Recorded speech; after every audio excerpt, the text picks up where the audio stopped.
మెదక్ జిల్లా చేగుంట మండలం వడియారం గ్రామంలో దుబ్బాక నియోజకవర్గం కాంగ్రెస్ పార్టీ ముఖ్య కార్యకర్తల సమావేశాన్ని టీపీసీసీ రాష్ట్ర ఉపాధ్యక్షులు శ్రవణ్ కుమార్ రెడ్డి ఆధ్వర్యంలో నిర్వహించారు. ఈ కార్యక్రమానికి ముఖ్య అతిథిగా కార్మిక శాఖ మంత్రి, జిల్లా ఇన్ఛార్జ్ మంత్రి వివేక్ వెంకటస్వామి హాజరయ్యారు.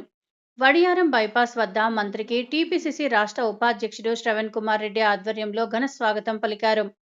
కార్యక్రమానికి హాజరైన మంత్రి వెంకటస్వామిని శాలువా, పూలమాలలతో ఘనంగా సన్మానించారు. దౌలతాబాద్ మాజీ ఎంపీపీ దారా సత్యనారాయణ మంత్రి సమక్షంలో బీఆర్ఎస్ నుండి కాంగ్రెస్ పార్టీలో చేరడంతో ఆయనకు పార్టీ కండువా కప్పి పార్టీలోకి ఆహ్వానించారు. పార్టీ నుంచి మేము కాంగ్రెస్ పార్టీకి వస్తామని చెప్పి అంటున్నారు. ఇంకెక్కువ జాయినింగ్ చేసేది ఉంది ఎందుకంటే ప్రజలకు మేలు కావాలంటే కాంగ్రెస్ పార్టీ ద్వారానే మేలు అవుతుంది. ఒకవైపు టీఆర్ఎస్ నాయకులు వేలాది కోట్ల కమిషన్లు దోచుకొని ప్రజలకు ఏదైతే న్యాయం చేయాలో అది న్యాయం చేయలేదు. ఇంకోవైపు మీరందరూ చూస్తున్నారు, బీజేపీ పార్టీ మనందరికీ ఈసారి యూరియా కొరత ఉన్నదంటే కేవలం కేంద్రం వల్లనే మనకు యూరియా కొరత ఉంది. మనకు ఈ రాష్ట్రానికి ఏదైతే 7 లక్షల టన్నుల యూరియా ఇవ్వాలో ఆ యూరియా కేవలము 50% వరకు సరఫరా చేస్తుంది. నేను ఎంపీగా ఉన్నప్పుడు మా రామగుండం ఫర్టిలైజర్ ప్లాంట్ అది బీజేపీ హయాంలో మూతపడ్డది.